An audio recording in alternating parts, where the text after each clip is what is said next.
어토미 주식회사 회장 박한길입니다. 기업을 하면서 한편으로는 복음을 전하는 사역을 본업처럼 열심히 하고 있는 그런 회사입니다.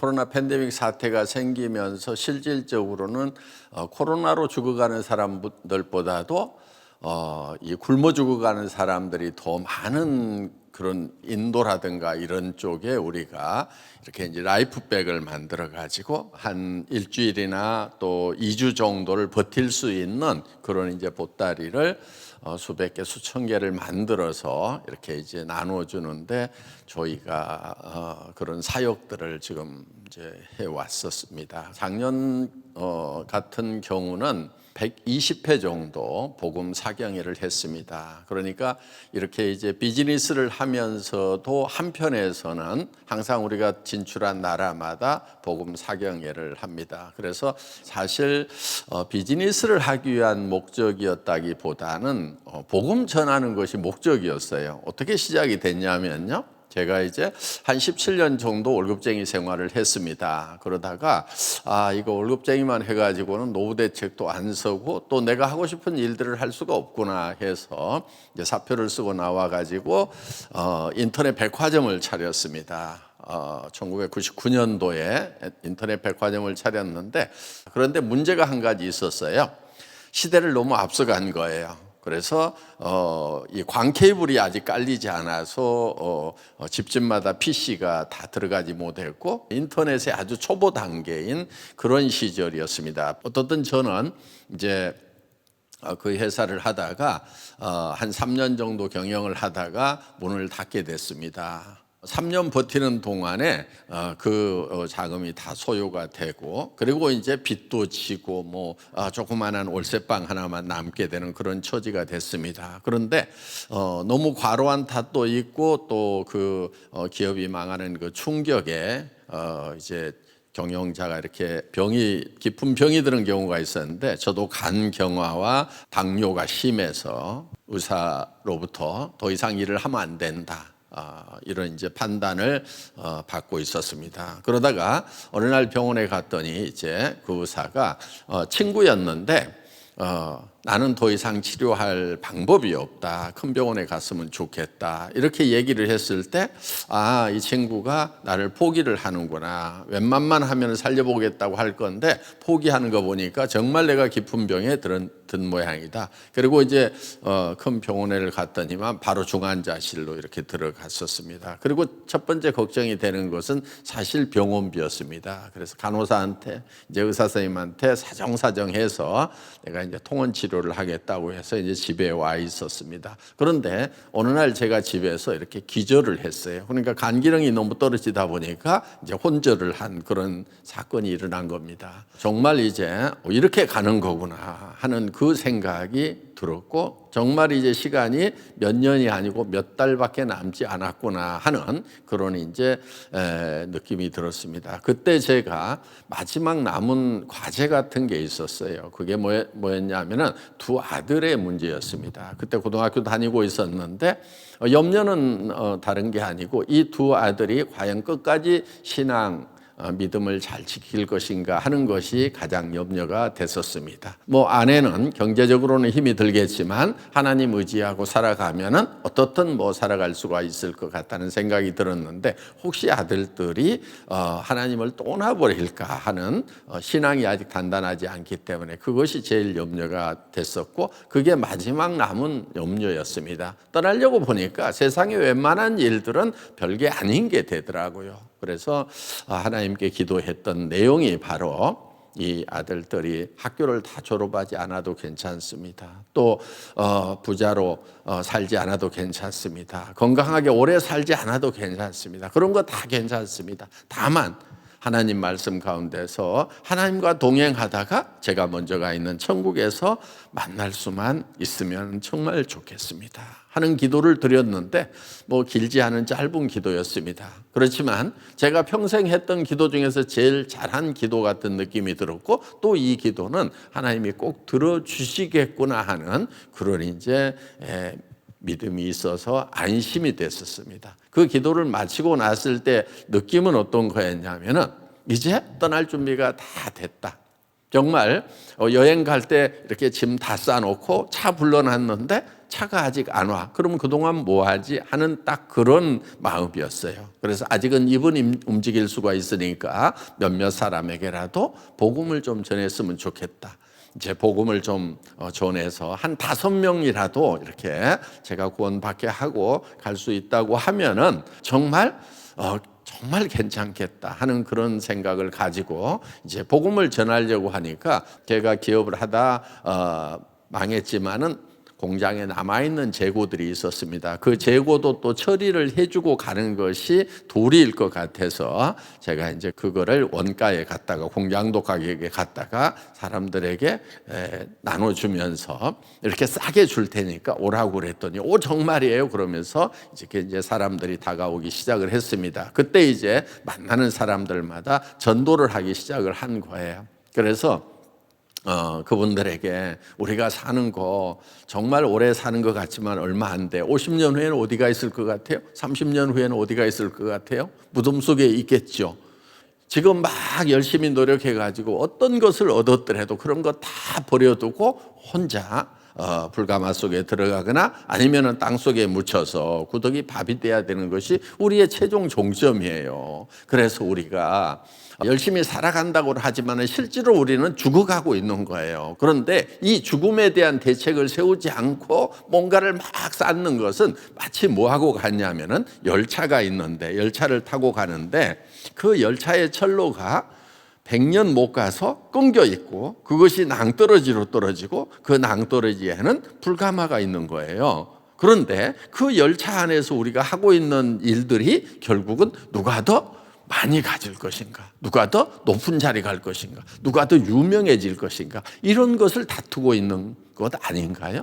그런데 높은 자리 가고 많은 것을 갖고 유명해졌다 할지라도 그 철로가 끝나서 기차가 낭떠러지로 떨어지는 순간에는 높은 자리 많이 갖는 거, 유명해진 거, 이런 것들이 아무 소용도 없지 않습니까? 그래서 우리가 이 기차를 갈아타는 것이 필요합니다. 창조주 하나님이 처음에 세상을 창조하실 때 이 100년 못 가서 끊어지는 첫 번째 생명만 창조하신 것이 아니고 두 번째 생명을 계획을 하셨습니다. 그 생명은 영원한 생명인데 바로 영원하신 하나님의 생명을 우리에게 주시려고 하는 것입니다. 그 영원한 생명을 받아야 되는데 그 영원한 생명을 받으려고 하면은 성경을 봐야 됩니다.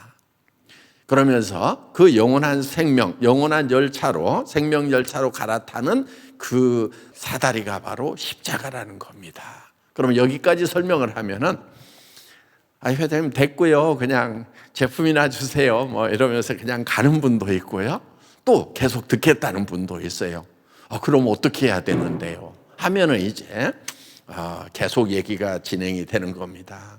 창조주 하나님이 우리를 창조하실 때 하나님의 형상대로 하나님의 자녀로 우리를 창조를 했습니다. 우리가 우리 자녀들을 우리 목숨보다도 더 사랑하지 않습니까? 왜냐하면 우리의 형상을 따라서 우리하고 닮은 놈이 태어나기 때문에 우리가 우리 목숨보다도 더 사랑하는 겁니다. 하나님도 우리를 창조하실 때 하나님의 형상대로 창조를 하셨습니다. 그러니까 우리가 하나님을 알든지 모르든지 하나님을 믿든지 안 믿든지 하나님 입장에서 보면은 우리가 하나님의 자녀인 것입니다. 그렇기 때문에 하나님은 우리를 사랑하십니다. 그런데 우리가 무조건 하나님을 사랑하고 따를 수밖에 없는 그런 로봇처럼 만든 것이 아니고 우리에게 자유의지라는 것을 줬습니다. 그래서 하나님은 사랑하지만은 우리 사람이 하나님을 사랑할 수도 있고 사랑하지 않을 수도 있는 그런 자유의지라는 것을 줬습니다. 그런데 하나님은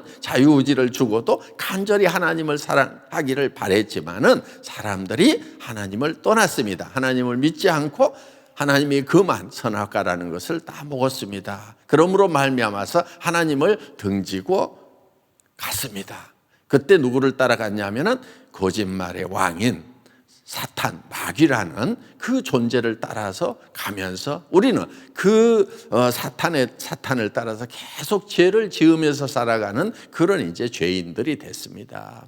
그래서 우리가 하나님은 다시 돌아오기를 간절히 바라시는데 하나님께 돌아가려고 하면 한 가지 조건이 있습니다. 뭐냐면 하나님은 거룩하신 분입니다. 거룩하다고 하는 것은 죄와 분리되어 있다는 것입니다. 그래서 하나님께 가려고 하면 조그만 죄도 없애야 된다는 것이 반드시 전제가 됩니다. 왜냐하면 이 죄는 누룩과 같다고 했습니다. 그래서 이 누룩 곰팡이는 이 적은 누룩이 온 떡덩이에 퍼지는 것과 마찬가지로 만약에 천국이라는 곳에 조그만 죄라도 있는 사람이 들어가면은 그 죄가 천국에 가득 퍼져서 결국은 천국이 아닌 곳이 되어버린다 하는 겁니다. 그래서 죄라는 것의 특성 때문에 어떠한 죄도 천국에 들어가면 안 되는 거고 하나님은 그 죄로부터 떠나 있는 거룩한 존재이십니다. 그래서 우리가 하나님께로 가려고 하면 죄가 없어야 됩니다. 그런데 죄를 없애는 유일한 방법이 하나 있습니다.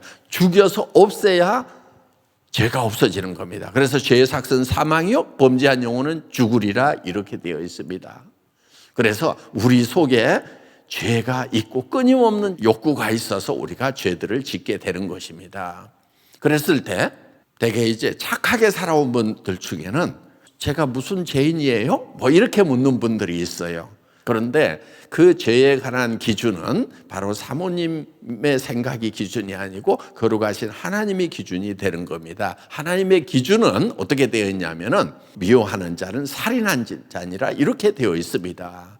음욕을 품고 여자를 보는 자마다 이미 간음하였느니라 이렇게 되어 있습니다. 탐심은 우상숭배라고 이렇게 되어 있습니다. 그래서 우리 속에 있는 그런 적은 죄의 요소들도 하나님은 크게 보시는 겁니다. 왜? 그 적다고 생각하는 죄라도 천국에 들어가면은 결국은 죄가 퍼져서 천국도 완전히 죄판이 되어버리기 때문에 절대로 죄가 있으면은 못 들어갑니다. 철저하게 그 죄는 없애는 것이 하나님의 공입니다. 그런데 하나님께서는 우리를 사랑하셔서 죽도록 내어버려 둘 수가 없어서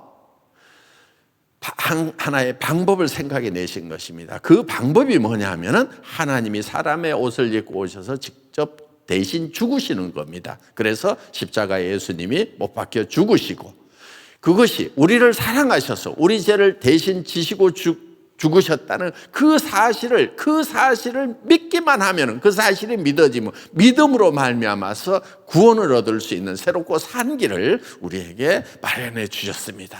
이렇게 하면서 이제 쭉 얘기를 이어나갑니다. 그러면은 이제 교회를 오랫동안 다녔던 분들 중에는 저도 그 사실을 알고 있습니다. 회장님도 그 사실을 아시네요. 너무 반갑습니다 하면서 또 여러 가지 교제가 되는 경우도 있고 또 오랫동안 교회를 다녔지만은 머릿속에 정리가 잘 안 됐는데 회장님 얘기를 들으니까 정리가 잘 되네요. 그런 분도 있고 또 이제 초보인 경우에는 뭔가 알듯말듯한데 더 상세하게 좀 들어볼 기회가 있었으면 좋겠습니다 하는 경우도 있고 이렇게 해서 제가 이제 물건을 사러 온 분들에게 얘기를 듣겠다고만 하면은 2시간, 3시간도 잡고 이렇게 계속 얘기를 했습니다. 어떻든지 간에 그런 얘기를 하면서 물건을 이렇게 이제 파는 동안에 한 1억 원어치 정도가 3개월 만에 팔렸어요. 그래서 이제 공장의 재고가 다 없어졌습니다. 그런데 공장 사장님이 이런 얘기를 하는 거예요. 물건을 좀 더 만들까요? 그래서 아니요. 왜냐하면 저는 금방 죽을 사람이기 때문에 그거를 만든다고 해도 처리를 해줄 자신이 없었어요. 그래서 제가 이렇게 얘기했어요. 지금 이렇게 물건을 달라는 사람들은 있으니까요. 혹시 저한테 그 재고에 대한 책임을 지라고 하지 않는다는 조건 하에서 만들어 보시는 것도 괜찮을 것 같네요. 이렇게 했더니 또 1억 원어치 정도를 만드셨어요. 그런데 그게 또 한두 달 만에 또 팔려나가고, 그러다 보니까 어느 날 저에게 공장에서 사업자 등록증을 하나 좀 내오라고 그랬어요. 깜짝 놀랐어요. 왜냐하면 저는 그 당시에 신용불량자였고 회사를 차릴 만한 돈도 없었고 더구나 회사를 해야 되겠다는 생각 자체도 없었던 그 상황이었어요. 그래서 이제 어떻게 해가지고 이제 사업자 등록증이라는 것을 어렵게 마련을 해서 이 회사가 이제 출발을 했습니다. 그런데 문제는 3개월, 6개월이 지났는데도 제가 죽지를 않고 있었다는 거예요. 심지어는 한 2년 정도 지날 때까지도요, 저는 그냥 제가 곧 죽을 줄로 알았어요. 그래서 회사 문에다가 이렇게 어렵게 마련한 사무실 문에다가 A4 용지로 회사 이름을 써놨어요. 누가 그거를 이제 아크릴로 바꾸겠다고 하더라고요. 그래서 그 얼마인데 그랬더니 2만 원이래요. 하지 말으라고 그랬어요. 왜 하지 말으라는지 잘 이해를 못 하더라고. 근데 제가 나 곧 죽으면 끝날 회사인데 뭘 바꾸냐? 근데 그때 벌써 회사의 매출액이 월 1억을 넘어가고 있었어요. 그러니까 2만 원 정도는 있었는데도 그 당시까지도 저는 곧 죽는 것이 아닌가 하는 그 생각만 하고 있었습니다. 그러다가 어느 날 보니까 제가 처음 시작할 때는 하루에 뭐 몇 시간 이렇게 움직일 수가 없었는데 점점 움직이는 시간이 지나가지고 밤 10시가 됐는데도 제가 계속해서 성경 얘기를 하고 있고 어떤 때는 밤 12시까지도 제가 일을 하고 있는 모습을 이렇게 보면서 금방 안 죽으려나? 그럼 뭔가 좀 본격적으로 해야 되는 거 아닌가? 그래서 이제 사무실도 옮기고 했던 그런 기억들이 있습니다. 어떻든 이 회사는 이제 처음 출발을 할 때 돈을 벌겠다고 그렇게 출발했다기보다는 마지막 이렇게 복음을 전하는 그런 일을 해야 되겠다고 출발을 했는데 생각보다 잘 됐습니다. 지금 굉장히 잘 됐고요. 10년이 됐을 때 1조가 넘어가는 매출이 됐고 지금 이제 11년째인데 올해는 한 1조 7천억 정도 매출을 올릴 것 같고 지금 17개국에서 비즈니스를 하고 있고 내년에 이제 오픈할 나라 이미 이렇게 지사장이 채용돼서 오픈 준비를 하고 있는 나라까지 하면은 20개국이 넘는 이제 글로벌 기업이 되었습니다. 그래서 비즈니스를 하면서 한편은 복음을 전하는 그런 일을 하고 있는 기업으로서 지금 일을 해나가고 있습니다. 우리가 이제 이렇게 살아가는 데 있어서 크게 두 가지가 있는 것 같아요. 한 가지는 어떤 것이냐면은 내가 내 손으로 내 기술로 먹고 사는 거예요. 요게 하나 있고요. 대부분 사람들이 아마 그렇게 살아갈 거예요. 그런데 내 먹고 사는 일은 내가 하지 않고 하나님이 대신해 주고 그리고 하나님 일을 내가 하는 거. 저는 두 번째가 정답이라고 생각을 하거든요. 그리고 크리스찬은 반드시 그렇게 살아야 된다고 생각을 하거든요. 그리고 사실은 그 길이 평탄한 길이에요. 어떻게 보면은 앞이 안 보이죠. 내가 하나님이 나를 어떻게 먹여 살려줄 건지에 대해서 미리 보여주시지는 않아요. 성경에도 보면 대부분 미리 보여주시지 않았어요. 보면 예를 들면 광야로 나갈 때 애굽에는 보이는 것들이 있었어요. 거기 어떻든 종살이를 하면서도 그 나일강에서 물을 대서 농사를 지어서 곡식을 쌓아놓은 그런 곡식 창고도 있고 뭐 어떻든 뭐 고기 가마도 있었다고 그러니까 거기는 보이는 것들이 있었어요. 그런데 광야는 먹고 사는 것이 먹고 살 만한 것이 아무것도 없는 것이 광야예요. 그런데 하나님은 어디로 데리고 가시냐면은 어디에서 경배 받기를 원하시냐면은 광야에서 예배 받기를 원하시는 거예요. 그런데 사람들이 광야로 나갈 때는 사실 죽음을 각오하고 나간 겁니다.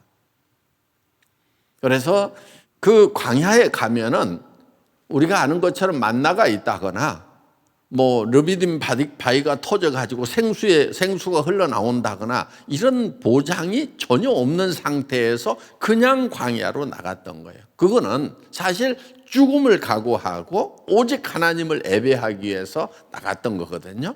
그런데 만나가 내리고 메추라기가 내려오고 생수의 강이 터져서 이제 살 길이 나온 거죠. 어때요? 애굽에서 사는 거하고 광야에서 사는 거하고 어느 게 더 편하겠어요? 자, 애굽에 있으면은 뭐를 해야 돼요? 벽돌 찍는 흙일을 해야 돼요. 자기 육체가 흙으로 되어 있고 그 흙에 관한 일을 해야 되는 거예요. 광야에 가면 뭐를 하죠? 사실은 먹고 사는 일은 없어요. 어떻게 따지면 굉장히 편안한 삶이에요. 만나는 아침마다 내리죠. 그렇죠? 가끔 메추라기도 오죠. 생수의 강이 흘러가죠. 그런데 거기서 하는 일은 하나님을 경배하는 일 외에는 없어요. 굉장히 편한 삶인 거예요. 그런데 광야가 실제로 고난이었던 사람들이 있어요. 하나님에 대한 믿음이 없을 때는 항상 불안한 거예요. 그래서 그 광야길이 힘든 길이 된 사람들이 있어요. 그런데 믿음이 있는 사람들은 그냥 여기는 하나님만 섬기면 돼. 하나님 일만 하면은 하나님이 먹고 사는 거 모든 거. 그러면서 신발이 닳지 않았고 옷이 헤어지지 않았다고 이렇게 나왔어요. 누더기 입고 산 것이 아니었다는 거예요. 어떻든 하나님이 그런 것을 공급을 하셨어요. 우리가 살아가는 방법에 있어서도 마찬가지예요. 그리스도인이 살아가는 방법에 있어서도 내가 내 손으로 일을 해서 먹고 살 것인가. 당연히 구원받지 않은 이방인들, 넌 크리스찬들은 네 이마에 땀을 흘려야 네가 네 식물을 먹으리라 이렇게 되어 있기 때문에 당연히 일을 해서 먹고 살아야 되는 거죠. 그런데 크리스찬은 그렇게 돼 있지가 않아요.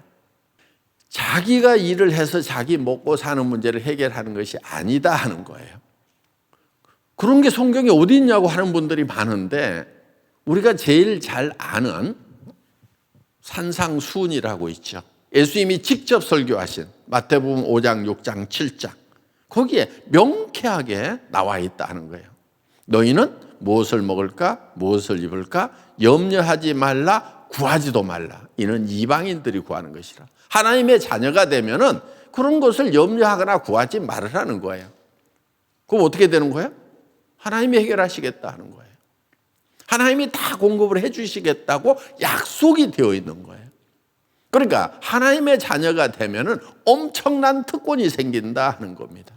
그 특권이 뭐냐면은 이제는 내가 내 이마에 땀을 흘려서 내 손으로 벌어먹지 않아도 된다 하는 거예요. 우리가 원래 창조될 때 하나님이 손으로 일을 해서 먹고 살아야 되는 그런 천덕꾸러기로 창조하시질 않았어요. 자, 에덴 동산에서 일을 해서 먹고 살았을까요? 그냥 일도 안 하고도 그냥 먹고 살았을까요? 다 알고 있죠. 일 안 했어요. 먹고 사는 일은 최소한 안 했다는 거예요. 자, 우리가 또 천국에 가면은 거기서도 먹고 살기 위해서 일을 할까요? 아니면은 먹고 사는 일을 하지 않아도 될까요? 당연히 천국 가면은 내가 먹고 사는 일을 하지 않아도 된다는 것 좀 알고 있죠. 그러면은 에덴 동산과 천국 사이에 왜 일을 해야 되는 이 사건이 생겼는가 하는 거예요. 이거는 사건이에요, 사건. 하나님이 원래는 일하지 않고도 먹는 문제를 다 해결을 하셨습니다. 선악과만 못 따먹게 한 거예요. 나머지는 다 따먹을 수 있었어요. 자유가 있었어요. 그리고 그 에덴 동산에는 엄청나게 풍성함이 있었다 하는 것입니다. 그런데 에덴 동산에서 쫓겨난 거예요. 그런데 그때 쫓아냈을 뿐만이 아니고 그 다음에 하나님이 또 하신 게 있어요. 뭘 하셨냐면은 가시와 엉겅퀴가 나게 한 거예요. 그러니까 더 힘들도록 만든 거예요. 힘들게 일해야만 먹고 살 수 있도록 한 거예요. 그런데 사람을 그렇게 힘들게 하셨는데 하나님이 사람이 미워서 힘들게 하셨을까요? 그건 아니에요. 왜냐하면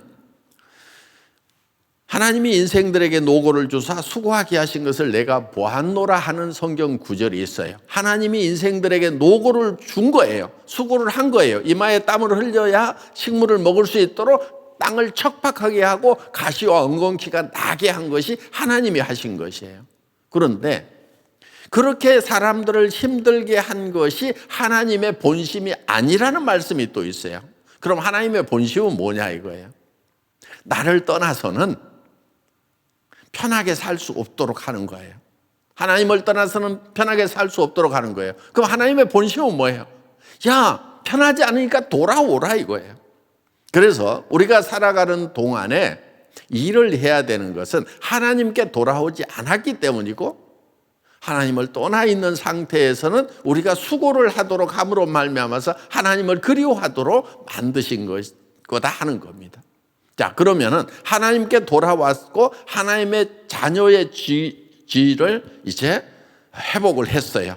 본어게인 한 거, 구원을 받은 거, 죄사함을 받은 거, 하나님의 자녀가 된 것은 바로 하나님의 자녀로서의 지위를 회복한 거예요. 그러니까 하나님의 자녀가 되면은 그 다음부터는 이제 하나님이 먹여 살리는 거예요. 우리 자녀들은 누가 먹여 살리냐면 부모가 먹여 살리는 거예요.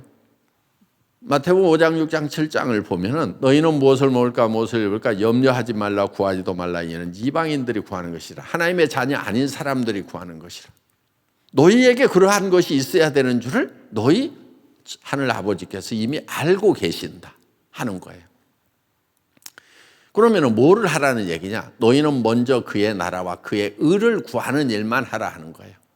하나님의 나라는 여기 있다 저기 있다 할 것이 아니고 너희 안에 있느니라 했으니까 아직 하나님의 나라가 임하지 않은 사람들에게 하나님의 나라를 구하는 일을 하는 거예요. 십자가의 사랑을 믿지 못해서 아직 죄인 상태에 있는 사람들, 이 사람들을 향해서 너희는 먼저 그 의를 구하라. 하나님으로부터 의롭다함을 받는 것이 먼저다. 그것만 받으면, 의롭다함을 받으면은 그때부터는 하나님의 자녀가 되는 거고, 하나님의 자녀가 되면은 하나님이 먹여 살린다. 요게 성경에 약속되어 있는 내용이다 하는 것입니다. 그래서 하나님의 자녀가 되면은 우리가 확실히 해야 될 거는 우리의 먹고 사는 문제는 하나님이 해결하시겠다고 하는 그 약속을 믿고 내가 먹고 사는 일을 하는 것을 중단을 하는 것이 하나님 앞에서의 올바른 우리의 태도다 하는 것입니다. 그러니까 네가 나를 따라오려고 하면 십자가에 못 박혀 죽어 있는 상태여야만 나를 따를 수 있다. 여러분들이 죽을 각오가 아니면은요, 감히 예수님 따라간다고 하지 마세요. 못 따라갑니다. 베드로도 못 따라갔잖아요. 베드로도 한 발짝도 못 따라갔어요. 예수님을 3번이나 부인하고 마지막에는 저주까지 하는 수제자가 그 모양이면은 우리 나머지들은 볼 것도 없다 하는 거예요. 우리 삶 속에도 사실은 먹고 사는 문제에 대한 죽음에 대한 두려움이 있는 거예요. 그래서 예수님 제대로 못 따라가는 거예요. 따라가는 척만 하는 거예요. 여러분, 교사로 나가서 내가 교사직을 걸어놓고 나는 학생들에게 복음을 전하겠다. 요 각오까지 되어 있다고 하면은 맞아요. 여러분들은 교사가 돼서 선교를 하겠다고 가는 거예요. 그렇지만은 내가 교사의 직을 걸어놓고까지 하지는 못하겠다. 그러면은 우리 솔직하게 선교하러 가는 거 아닙니다. 그냥 월급 받아서 편하게 먹고 살기 위해서 가는 거예요. 우리가 그런 문제에 대해서 한 번쯤은 십자가 앞에서 솔직할 필요가 있다는 거예요. 저는 지금도 제 직을 겁니다. 제가 어느 날 그걸 알았어요. 죽음을 각오하지 않으면 예수님 한 발짝도 못 따라가는구나 하는 것을 알았어요. 자, 저는 기업인입니다. 기업인이 직을 건다고 하는 것은 이 회사 망해도 할 짓은 하겠다. 복음 전하는 것은 하겠다. 저는 우리 직원들하고도 얘기하다가도 이렇게 되면 회사가 위험합니다. 그것이 복음에 관한 일이라고 그러면 저는 한 발짝도 양보를 안 합니다. 회사 망하기밖에 더 하겠어? 하다가 망하자. 망하면 되지. 이 회사가 처음부터 있었어? 저는 그렇게 해왔기 때문에 이 기업이 뱀 기업, 비즈니스 애스 미션이라고 하는, 그래서 비즈니스는 미션을 위한 거다. 미션이 주 목적이 되고 비즈니스가 수단이 되는 그런 회사로 뱀 기업이라고 얘기를 할 수 있다 하는 것입니다.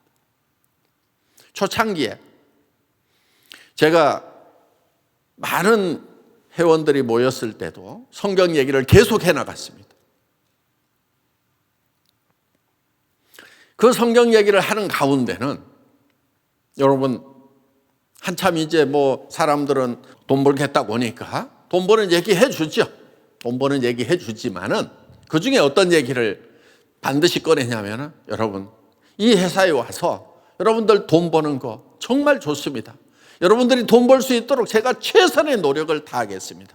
그렇지만 한 가지 명심해야 될 게 있습니다. 여러분들이 부자가 되더라도 여기 한 50년쯤 후에는 아마 여기 공동묘지일 것입니다. 50년 후에도 살아있을 사람 여기 누가 있습니까? 대부분 다 죽습니다. 그렇기 때문에 우리는 살아있는 것이 아니고 죽어가는 것입니다. 반드시 알아야 될 게 하나 있습니다. 우리가 첫 번째 생명만 가지고는 안 됩니다. 바로 그 첫 번째 생명은 비오스라고 하는 생명인데 조회라고 하는 하나님의 생명, 두 번째 생명이라는 것이 있습니다. 그 생명을 얻어야만 영원한 생명이 되는 것입니다. 그 성경에 그걸 얻는 방법이 기록되어 있습니다. 여러분 교회를 가십시오. 이렇게 얘기를 합니다. 초창기에는요 벌떡벌떡 일어서 가지고 가는 사람들이 있었어요. 왜?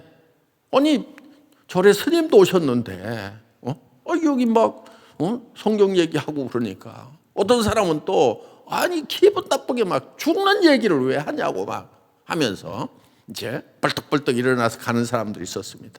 그걸 그 비즈니스 하겠다고 물건 팔겠다고 소비자라고 열심히 모시고 왔던 그 사람들은 엄청 항의를 하는 거예요. 저한테 와가지고 아니 회장님 아실 만한 분이 왜 그러세요?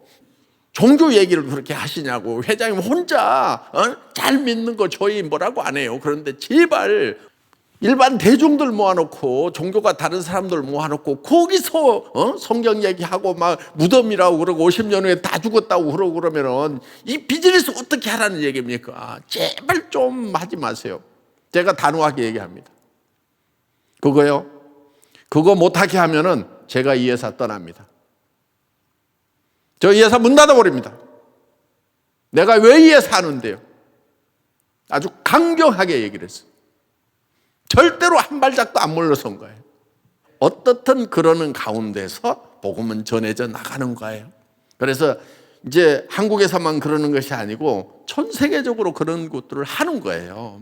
그러니까 대개는 어떻게 하냐면은 한국에 왔을 때 우리가 복음을 전합니다. 우리가 비행기 값만 대고 오세요. 그러면은 한국에 왔을 때 이제 4박 5일 동안 5박 6일 정도는 우리가 호텔비, 관광버스비 다 먹을 거 다 대서 잘 해드리겠습니다. 이렇게 합니다. 그러니까 사람들이 와요. 오는데 하루는 반드시 하루 종일 앉아서 성경을 들어야 됩니다. 그런데 그거를 무슬림 국가에서 오면 강제로 안 해요. 자, 우리는 강당에서 호텔 강당에서 세미나를 할 건데요. 참석은 자유신데요. 단지 오늘 관광버스는 움직이지 않습니다. 이렇게 얘기를 합니다.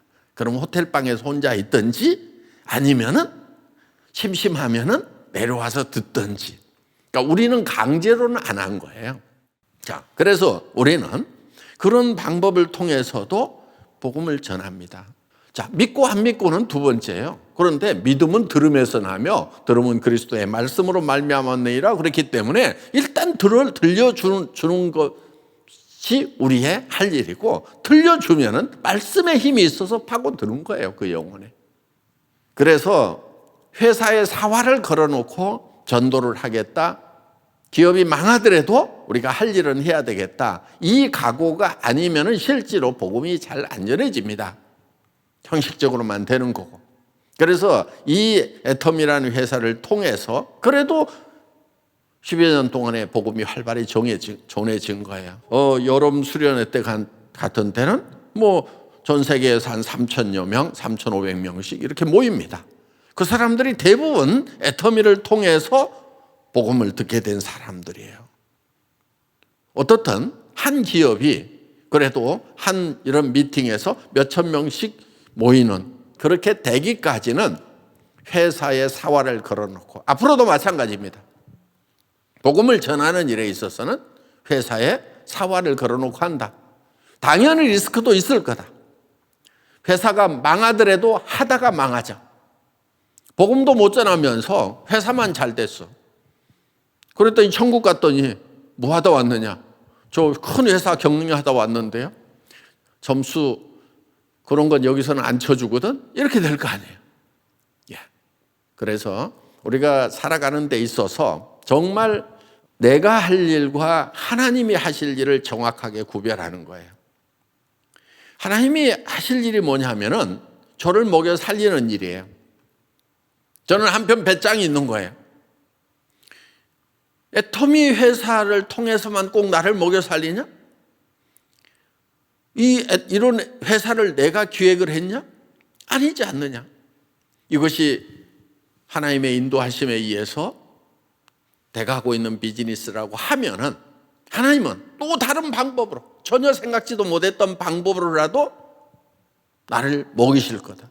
그리고 안 먹이시면은 그냥 천국에 가면 되지 하는 그 담대함이 있기 때문에 복음을 전할 수 있는 힘이 거기서 생긴다 하는 것입니다. 자기 먹고 사는 문제에 매달려 가지고 전전긍긍하는 그런 삶이 아니고, 하나님이 원하는 삶은 주님, 제가 먹고 사는 문제 하나님께 맡기겠습니다. 주님, 믿음으로 나아갑니다. 죽이든지 살리든지 주님 하십시오. 저도 이제 어떤 재정적인 후원을 하는데 정말 누군가가 목숨 걸고 나서면 후원하고 싶겠어요? 안 하고 싶겠어요? 거기다 쏟아 부어버리고 싶은 거예요. 그런데 그런 돈을 맡겼을 때 감당이 안 될 수 있겠다 싶은 거예요. 그래서 못 맡기는, 하나님은 정말 일을 좀 맡기고 싶으신 거예요. 물질도 맡기고 싶으신 거예요. 제가 어느 날, 하나님 뭘 이렇게 많이 부어주세요? 이런 생각을 한 적이 있어요. 왜냐하면 이렇게 큰 회사를요, 기도를 해본 적이 없어요. 제가 간이 작아서 그런지 모르지만은 또 이 회사가 이렇게 잘 되도록 해달라고 그렇게 기도해 본 적도 없어요. 이 회사가 있는 동안에 복음 전하자, 망하더라도 복음 전하자 하면서 나가는 것밖에 없어요. 주님 앞에서 조금 용감하게 살았으면 좋겠어요. 왜냐하면 우리는 군인으로 우리가 선발된 거예요. 교회는요, 성도들은요, 하나님의 군대입니다. 하나님의 군사로 부름을 받은 거예요. 하나님의 군대예요. 군인은 어떤 거냐면요, 안락한 데로 가는 게 아니에요. 자기 집에 가면 안락한 게 있겠죠. 그런데 군인은 어디로 가냐면 야전으로 나가는 거예요. 들판으로 나가는 거예요.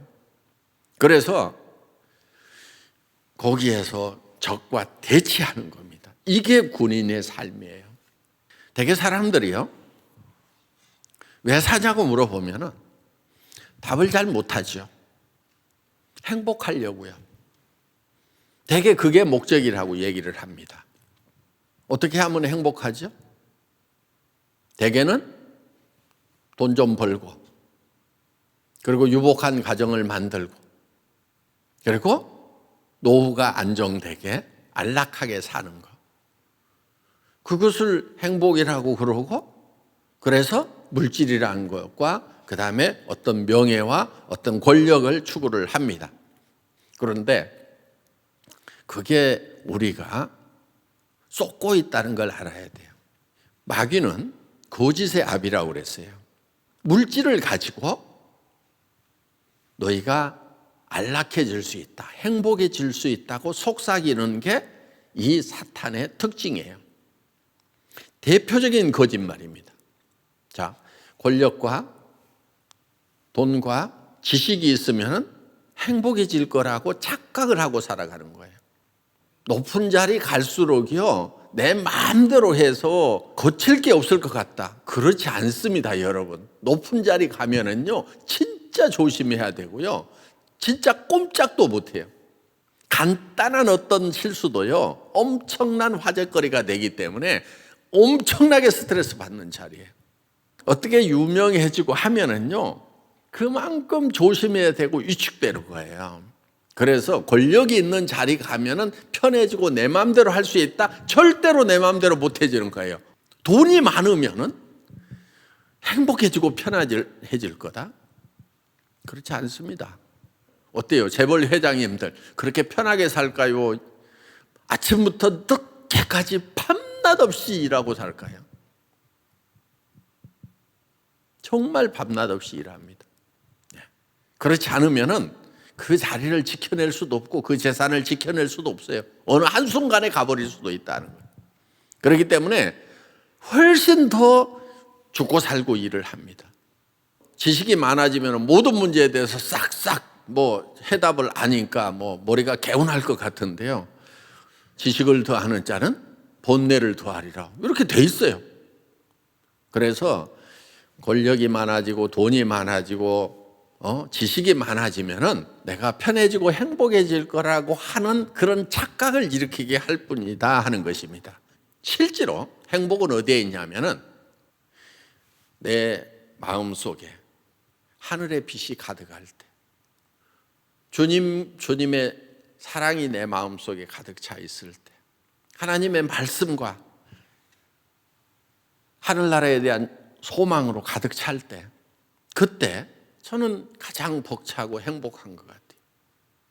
왜 망해도 별거 아니라고 생각을 하냐면은 그 월세방 살던 시절에 하나님께 매달렸던, 그러니까 말씀을 더 많이 보고 하늘나라를 더 사모했던 그 따스한, 그 환한 빛이 지금도 제 가슴 속에 기억으로 남아있거든요.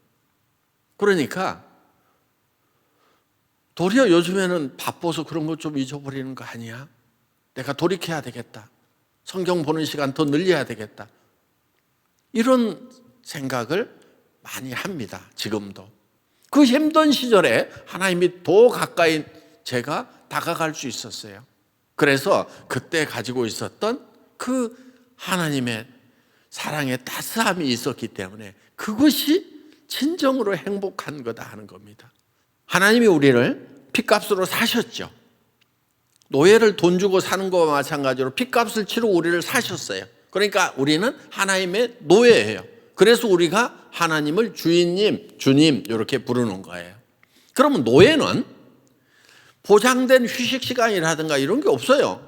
즉 리더가 된다고 하는 것은요, 24시간 365일 일할 수 있는 마인드가 있어야 리더가 되는 거예요. 리더는 그런 자리예요. 더구나 크리스찬 리더, 하나님의 종으로 살아간다고 하면은 그런 각오가 있어야 되는 거예요.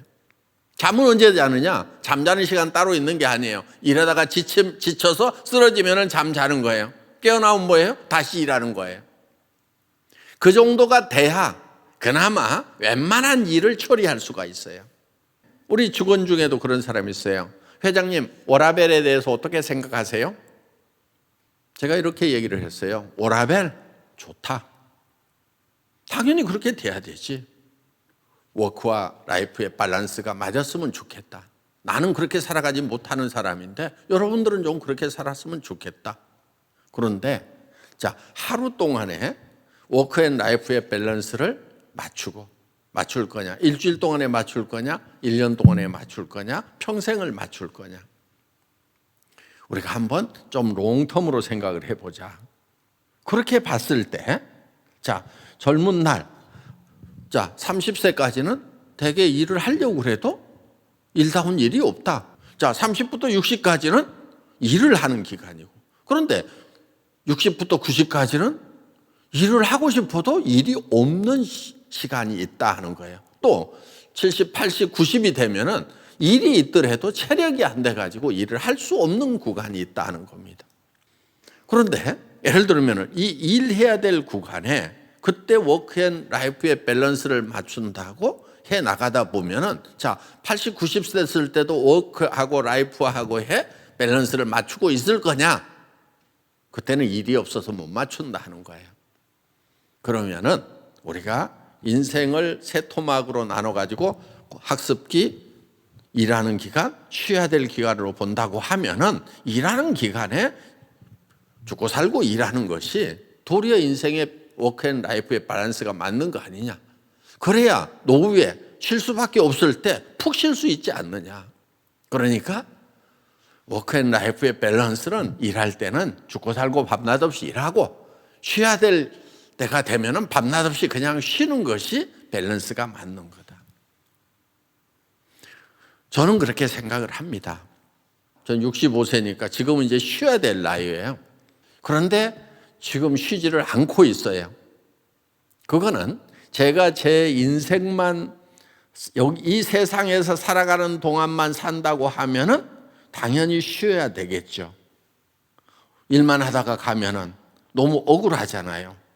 그런데 제 삶은 거기서 다시 연장이 되는 거예요. 죽음에서 끝나는 것이 아니고 진짜 영원한 휴식, 안식이 있는 천국으로 들어간다는 겁니다. 그러면 굳이 이 세상 살아가는 동안에 쉴 필요도 없다. 그래서 많은 믿음의 선진들이 정말 나의 달려갈 길을 마치려 하면 내가 죽는 것도 불사하고 간다 하면서 끝까지 달려가다가 정말 이 순교도 하고 노쇠한 그 순간까지도 끝까지 주님의 종으로서 충성되게 일을 하다가 삶을 마치는, 그 중에 이제 대표적인 분이 김중곤 목사님, 84세에 2009년도에 돌아가셨습니다. 그런데 그 직전까지 정말 마이크 들 힘도 없고 자기 당신의 몸 하나로 지탱할 힘이 없는 그 순간까지도 이 젊은이들에게 정말 그리스도의 푸른 계절이 왔으면 좋겠다고 간절히 얘기하시던 그 모습은, 저는 제가 죽는 그 순간까지 끝까지 뛰어야 되는구나 하는 새로운 각오를 다지게 하는 그런 시간이었습니다. 저는 여러분의 삶이 첫째는 의롭다함을 받는, 본어게인 하는 이 순간 하나님의 자녀가 되는 것, 이것이 첫 번째입니다. 자, 하나님의 자녀가 되고 나면은 이제는 너희의 시민권은 하늘에 있나니 너희는 하나님의 권속이라, 하나님의 집안 사람이 됐고 지금부터 구원받는 그 순간부터 하늘의 시민권이 시작이 됐다는 거예요. 하늘나라는 이 세상에서 살아가는 방법하고 전혀 다르다는 겁니다. 자기가 자기 먹을 거를 벌어먹고 살아가는 곳이 아니다 하는 거예요. 그것은 하나님의 공급하심이 있는 거예요. 그것이 어떻게 공급되느냐 하는 것은 각자에게 만나가 내리듯이 기적처럼 내리는 겁니다. 그래서 지금 당장에 보이지 않지만은 믿음은 보이지 않는 것들의 실상이라고 그랬어요. 누가 보이는 것을 믿는다 하리요. 하나님이 이렇게 해주겠다고 그걸 보여주세요. 그러면은 제가 그 길을 가겠습니다. 그게 아닌 거예요. 말씀에 의지해서 그냥 가는 거예요. 그래서 갔더니 그것이 실현이 되는 거. 그게 바로 기적입니다. 여러분, 기적을 체험하는 삶을 살아야 되는 거예요. 성경에는 기적이 있는데 내 삶 속에 기적이 없다고 하면은 둘 중에 하나는 잘못된 거죠. 여러분, 이 세상 살아가는 동안에요, 기적을 맛보고 살아가야 되는 거예요. 그 많은 기적들이 내 삶 속에도 일어나야 되는 거예요. 자, 그 기적을 절대로 맛보지 못하는 방법이 하나 있어요. 그게 뭐냐면은요, 내가 확실하게 내 판단으로 믿어지는 것, 보여지는 것만 보고 가면은요, 기적은 절대로 맛볼 수 없어요. 내 머리로 이해가 가는 것만 하면은요, 절대로 기적은 맛보지 못해요. 자, 이해되는 대로 됐더라도 그게 기적이에요. 그냥 이미 그건 기적이 아니죠. 어떤 게 기적이에요? 내 머리로서는 이해할 수 없는 것이 이루어졌을 때 그게 기적인 거예요.